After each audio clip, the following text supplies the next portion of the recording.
Sí, no, porque a mí me tocó una experiencia, le recomendé presentar a la doctora Mayela a una persona que tiene Corea de Huntington, y luego después se consultaron a la doctora y todo, y luego después fueron a Estados Unidos, a Houston, y cuando regresaron me dijeron, es que lo mismo que me dijo la doctora fue lo mismo, los mismos medicamentos y todo el mismo pronóstico que me dieron en Estados Unidos, es el que ya me había dado la doctora. Y Sí, entiendo que siguieron yendo con ella, no sé, ya les he perdido la pista, pero sí es pues sí me llamó la atención de ver que tenemos buenos médicos y buenos hospitales. sí, sí, sí. No, es excelente. Y si el paciente tiene incertidumbre y tiene los recursos, yo creo que a veces eso da mucho. Yo, cuando hay un paciente que tiene dudas, yo le digo, de verdad, ¿no? O sea, esto es, no solamente lo digo yo, ¿no? Lo dice la ciencia, pero claro, o sea, toma todas las opiniones y si vas a ir para esta enfermedad, el mejor centro del mundo es este. Y si van y les dicen lo mismo, o sea, les da mucha certidumbre, ¿no? Yo creo también que es muy válido.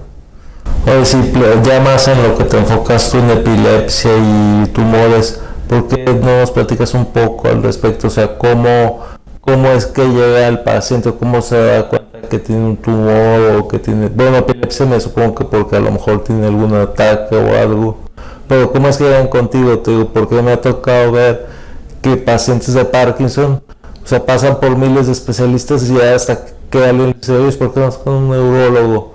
Y ya no, como es clínico, digo, el Parkinson es un poco más difícil de diagnosticar porque es completamente clínico, pero no sé, un tumor, una epilepsia, o sea, cuando sé yo que tengo que ir al médico. Te digo, yo fui con un neurólogo porque un traumatólogo me dijo, te veo raro, te veo muy tieso, güey, ¿por qué no vas?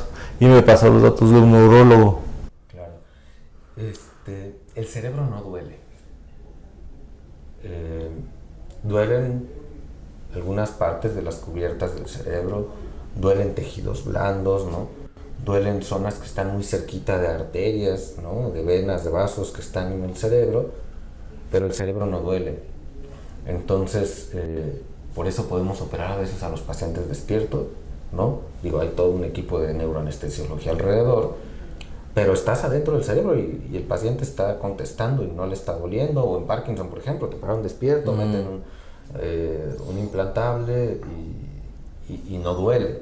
Entonces los pacientes tienen otras manifestaciones, ¿no?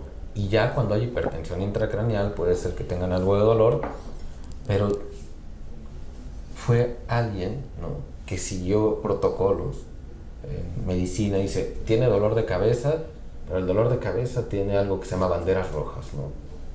Ah, bueno, entonces le pidió un estudio, una tomografía y dijo, ay, encontramos un tumor.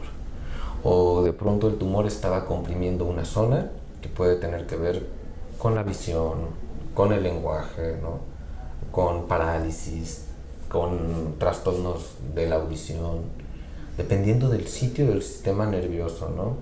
Tanto la médula como el cerebro, donde está haciendo una estimulación, ¿no?, una excitación o una inhibición ese tumor, el paciente tiene alguna manifestación que se puede confundir con muchas cosas. Muchos pacientes llegan a veces molestos en, doctor, es que yo ya tenía, no sé, 2 años, 3 años con esto y no se dieron cuenta.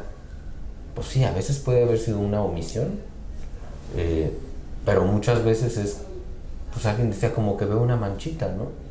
Lo veo oftalmología, y igual como pasó contigo, alguien dice, oye, pues no, o sea, eso no es normal, no mejoró con lentes, el optometrista lo manda con el oftalmólogo con el neurooftalmólogo, y resulta que ya él dice, tienes algo endocrinológico, no vaya a ser un tumor de la hipófisis, pum, entonces ya le hacen un estudio y ya llega con nosotros. Hay ocasiones, en la población general, el paciente no distingue mucho a veces entre el neurólogo clínico y el neurocirujano. El neurólogo clínico tiene una formación mucho más formal y mucho más robusta para tratar la parte clínica. Pero a veces el paciente dice, no, me vio un neuro, o confunde el neurólogo y el neurocirujano y llegan directamente con nosotros por dolores de cabeza, ¿no?, por que tuvo crisis convulsivas, ¿no? Vemos, si no es algo quirúrgico, pues lo ve el especialista o el subespecialista, o si ellos lo vieron, ya lo envían con nosotros, pero son así. Yo que te diría, es un déficit que tiene el paciente en alguno de sus órganos de los sentidos, dolor de cabeza, ¿no? Parálisis, déficit visual, déficit auditivo. Hay veces que pasan 5, 6, 7, 8 médicos antes de que se logra identificar. Hay tesis de eso, ¿no? En schwannomas antes los ven 7 médicos para que alguien tenga la sospecha de que es un tumor, ¿no? Y en epilepsia tenemos un problema muy serio para lograr tratamientos, ¿no? La epilepsia en general, yo diría, es como la tos. Alguien puede tener tos por muchas causas, ¿no? Alguien tiene tos porque tuvo COVID, alguien tiene tos porque tiene un cáncer pulmonar, alguien tiene tos porque tiene una alergia, ¿no? Y casi siempre no es que le des un antitusígeno, buscas la causa de la tos, ¿no? En epilepsia casi siempre dan un antiepiléptico y no buscamos la causa de la epilepsia. Puede ser alguien que tenga epilepsia y resulta que hay se llama una displasia, una zona anormal, ¿no? Que se desarrolló anormal en el cerebro. El paciente a lo mejor identificando la displasia, la puedes quitar y se cura, y más si es en etapas tempranas. O resulta que ahí te das cuenta ya era una metástasis, ¿no? O que es una zona que tiene una malformación, ¿no? Cavernosa, una arteriovenosa, y que había una manera de ayudarle al paciente, pero que toda la vida se quedó tomando un medicamento y nunca se identificó cuál era la causa, o nunca fue con un neurólogo o con un epileptólogo, ¿no? Eso ahorita comentas es muy importante. ¿Cuál es la diferencia? Y ver si podemos ahondar más entre el neurocirujano y el neurólogo. Porque mucha gente, entre ellos yo los confundimos, es el neuro, pero pues no sabes qué función tiene cada médico, con quién ir, con el neurocirujano, el neurólogo, etcétera. Claro. Tenemos un déficit muy fuerte en los recursos en salud, en muchas especialidades. Es decir, nos falta gente, pues. Cuando nacieron las neurociencias y se empezó a estudiar al cerebro, pues el psiquiatra, el psicólogo, el neurólogo, el neurocirujano, pues vienen como de un tronco común, ¿no? Hablando de ciudades, por ejemplo, como Guadalajara, o de países como el nuestro, pues lo que necesitas es quien solucione. Entonces ¿qué le digo a la población? Pues ve con el mejor especialista que tengas cercano, que te pueda dar una atención. Si estás en una ciudad pequeña y hay un internista, ¿no? Tiene muchos conocimientos también para abordar un dolor de cabeza, una parálisis facial. Si hay un neurólogo, el neurólogo en su formación estudia medicina. Somos equipo complementario, es como un arquitecto y un ingeniero, ¿no? Pero cada uno tiene una mejor formación en cada área. Entonces el neurólogo hace primero medicina interna. Hay quien lo hace 2 años, quien lo hace 3, quien lo hace 4, pero conocen muchas otras y son expertos en muchas enfermedades, ¿no? En enfermedades metabólicas, autoinmunes. Es un médico que ya hizo una formación más amplia en todo el cuerpo, no operando, no quirúrgico, y después se dedica a neurología clínica, y después de eso, por lo general, hace todavía algo más, ¿no? Es experto en neurología y trastornos del movimiento. Es experto en neurología y neurooncología, ¿no? Dominan fármacos y dominan tratamientos que no es el tratamiento inicial, ¿no? Sino ya un seguimiento. Y es tal la cantidad de información que se va generando día con día que echaríamos mentiras en decir que todos somos expertos en todas las enfermedades. Y por otro lado está el neurocirujano, ¿no? Que haces primero cirugía general, normalmente hacemos 1 año, hay quien puede hacer más años, para ver cosas muy, muy básicas, ¿no? De abdomen, de tórax, en cuestiones de técnicas quirúrgicas. Después de eso, hay centros que tienen, yo hice el año de neurología en el servicio social, eso no me hace neurólogo, te da un conocimiento amplio, y el año de cirugía, y después eres experto en las técnicas quirúrgicas, en los procedimientos. Puedes resolver la gran cantidad de pacientes de primera vez, ¿no? Y en identificar hacia dónde dirigirlos. Y ya normalmente dices, bueno, esto pasa con el neurólogo. Si estás en una comunidad, en una población que no hay suficientes neurólogos, que es algo que pasa mucho aquí, dices, bueno, a lo mejor lo vi en urgencias, ¿no? Pero pues ya te dedicarás a columna, a vascular, a endovascular, a tumores. Dentro de neurocirugía también hay áreas de técnicas quirúrgicas específicas, ¿no? Entonces sí son dos caminos complementarios, pero diferentes. Entonces casi toda la parte clínica y los seguimientos a largo plazo, si hay suficientes neurólogos, pues es ideal que lo lleven, y más si tienen su especialidad. A ver si continúan también con la capacitación, o cómo sé yo que, por ejemplo, yo veo que estás muy preparado y todo, pero cómo sé que te sigues actualizando. O sea, ¿cómo puedo identificar yo que un neurocirujano se mantiene actualizado? Es una pregunta muy compleja en cuanto a cómo tú podrías decir que alguien está muy actualizado, porque una parte nosotros consideramos, tenemos un consejo, ¿no?, en el país que rige y que dice, oye, pues yo certifico que tú otra vez estás en formación médica continua, se llama, ¿no? Y hay mínimos indispensables, ¿no? ¿A cuántos congresos acudiste? En el consejo nosotros cada año certificamos. Yo en los últimos años yo he sido sinodal, entonces hay un examen, pero ese examen también puedes decir, pues ya lo hiciste alguna vez, entonces si cumples, das clases, por ejemplo, tienes alumnos de maestría y dirigiste tesis, hiciste publicaciones en revistas científicas, ¿no? Entonces acumulas puntos para poder recertificarte.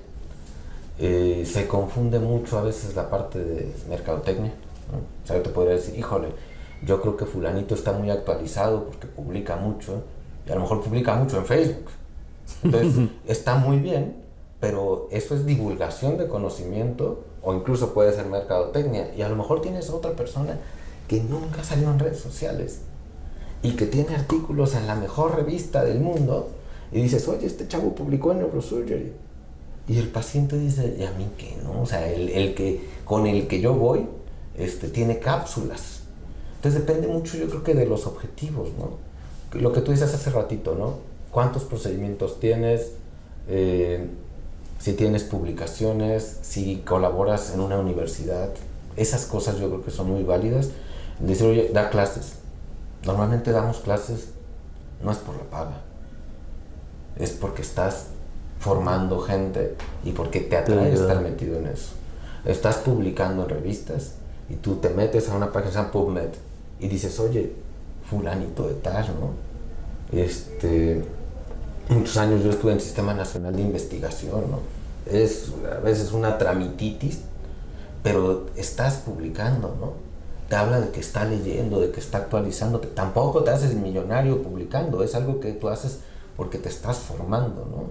Y porque te gusta. Entonces yo diría, hay muchas maneras de ver si el médico está actualizado. Pues las principales es profesor universitario, ¿no? Tiene alumnos, tiene residentes, tiene maestrantes, ¿no? Publica, eso, ¿no? Eso. ¿Cada cuándo se tiene que recertificar? Al menos de cada nosotros, ¿no? Cada 5 años tenemos recertificaciones. Y la verdad es que yo diría, son los mínimos indispensables que tienes para legalmente saber que está, ¿no? Y también si está certificado en otro país o en algo, también es válido, ¿no? Si tú dices, híjole, es miembro del colegio de la sociedad americana, ¿no?